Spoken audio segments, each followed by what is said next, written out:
क्या आप जानते हैं कि आप डेयरी फार्मिंग के साथ साथ एनिमल फीड प्लांट भी लगा सकते हैं, और अगर आप ब्रीडिंग पर भी काम करना चाहते हैं तो आप सरकार से 5 करोड़ रुपए तक का लोन उठा सकते हैं, और इसमें आपको कम ब्याज पर सरकार की सपोर्ट भी मिलती है। तो दोस्तों, इस स्कीम की पूरी जानकारी के लिए आज का ये वीडियो लास्ट तक पूरा देखना, क्योंकि आज हम बात करेंगे AHIDF स्कीम के बारे में, जिसके बारे में ज्यादातर पशुपालकों को आज भी ठीक से जानकारी नहीं है। नमस्कार दोस्तों, मैं संदीप रूहल VLDA और आप देख रहे हैं livestock advisor and dairy consultant YouTube channel. तो दोस्तों, आज हम बात करेंगे AHIDF स्कीम के बारे में।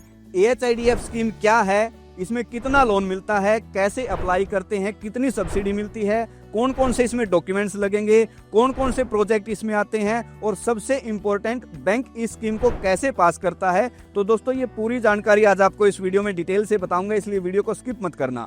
दोस्तों, AHIDF यानी कि animal husbandry infrastructure development fund, ये भारत सरकार की एक विशेष योजना है जिसका मकसद पशुपालन सेक्टर में डेवलपमेंट को बढ़ावा देना है। बात करें इसमें कितना लोन मिलता है, तो दोस्तों, इस योजना में आपको प्रोजेक्ट कॉस्ट का 90% तक इसमें आपको लोन मिल जाता है। यानी कि उदाहरण के लिए अगर आपका 1 करोड़ का प्रोजेक्ट है तो इसमें आपको 90 लाख रुपए तक का जो है लोन सरकार की तरफ से मिल जाता है, और 10% कॉस्ट यानी कि 10 लाख रुपए आपको अपनी तरफ से इसमें ऐड करने पड़ते हैं। MSME यानी कि छोटे डेयरी फार्म या फिर मीडियम स्केल डेयरी फार्म की अगर बात करें तो इसमें आपको 10% पूंजी अपनी तरफ से लगानी पड़ती है, और दोस्तों, अगर बड़ा प्रोजेक्ट आप लगाना चाहते हैं तो उसमें आपको 25% पूंजी अपनी तरफ से लगानी पड़ेगी। यानी कि दोस्तों, ये योजना सिर्फ छोटे डेयरी फार्म के लिए नहीं बल्कि बड़े डेयरी प्रोजेक्ट्स के लिए भी है। बात करें इस योजना में अप्लाई कैसे करना है, तो दोस्तों, AHIDF में ऑनलाइन पोर्टल पर अप्लाई करना बहुत ही आसान प्रोसेस है, लेकिन अगर आपकी डेयरी प्रोजेक्ट रिपोर्ट सही नहीं बनी तो बैंक आपके प्रोजेक्ट को आगे फॉरवर्ड नहीं करता है। तो इसलिए सबसे पहले आपको एक स्ट्रॉन्ग डेयरी प्रोजेक्ट रिपोर्ट जरूर बनवा लेनी है। दोस्तों, डेयरी प्रोजेक्ट रिपोर्ट तैयार हो जाने के बाद आपको बाकी डॉक्यूमेंट अपने रेडी करने हैं, जिसमें आपका Aadhaar card, PAN card, bank details आ गए। इसके अलावा आपके जमीन के कागज हैं। अगर जमीन आपकी खुद की है तो उसमें रजिस्ट्री या फिर जमाबंदी लगेगी। अगर खुद की नहीं है, रेंटेड है, तो उसमें लीज एग्रीमेंट लगेगा। और इसके अलावा दोस्तों, जमीन अगर आपकी खुद की है लेकिन फैमिली मेंबर में किसी अदर मेंबर के नाम है तो वहां पर भी आपको कंसेंट लेटर या फिर लीज एग्रीमेंट बनवाना पड़ेगा। इसके अलावा इसमें आपको ये भी क्लियर करना पड़ता है कि जमीन की लोकेशन आपकी इंडस्ट्रियल है या परमिसिबल है, वहां पर बिजली, पानी, रोड कनेक्टिविटी अच्छी है या नहीं। इसके लिए आपको साइट मैप और लोकेशन डिटेल्स की जरूरत पड़ेगी। ये सभी डॉक्यूमेंट्स कंप्लीट करने के बाद दोस्तों, आपने AHIDF की ऑफिशियल वेबसाइट पर जाना है।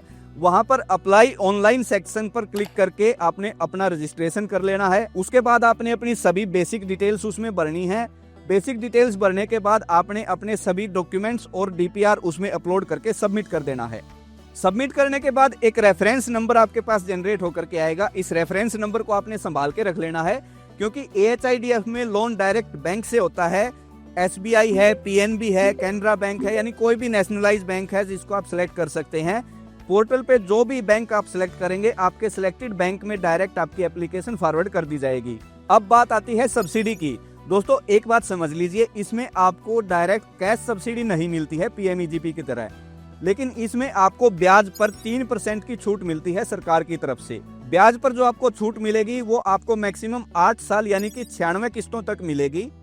और दोस्तों, इसमें सबसे खास बात, MSME यानी कि छोटे या मीडियम स्केल डेयरी फार्म पर अगर आप लोन लेते हैं तो उसमें आप CGT MSC क्रेडिट गारंटी के तहत बिना कोलेटरल दिए भी आप लोन ले सकते हैं।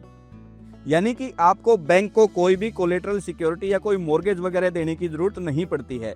अब दोस्तों, सबसे इंपॉर्टेंट पॉइंट पर आते हैं, बैंक इसको अप्रूव कैसे करता है और कौन कौन से प्रोजेक्ट इसमें अप्रूव होते हैं। दोस्तों, अप्लाई करने से पहले ये समझना बहुत जरूरी है कि आपका प्रोजेक्ट AHIDF स्कीम के दायरे में आता है या नहीं।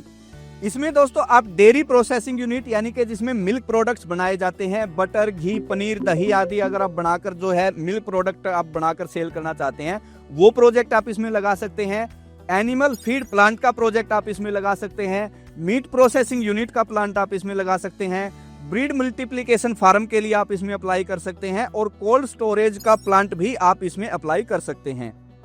लेकिन अगर आपका प्लान सिर्फ गाय भैंस खरीदने का है तो उसके लिए आप AHIDF में अप्लाई नहीं कर सकते, वो प्रोजेक्ट आपका इसमें पास नहीं होगा। और सबसे जरूरी बात दोस्तों, अगर आपने बैंक को इन्फॉर्म किए बिना इसमें अप्लाई कर दिया तो भी आपकी फाइल अटक सकती है।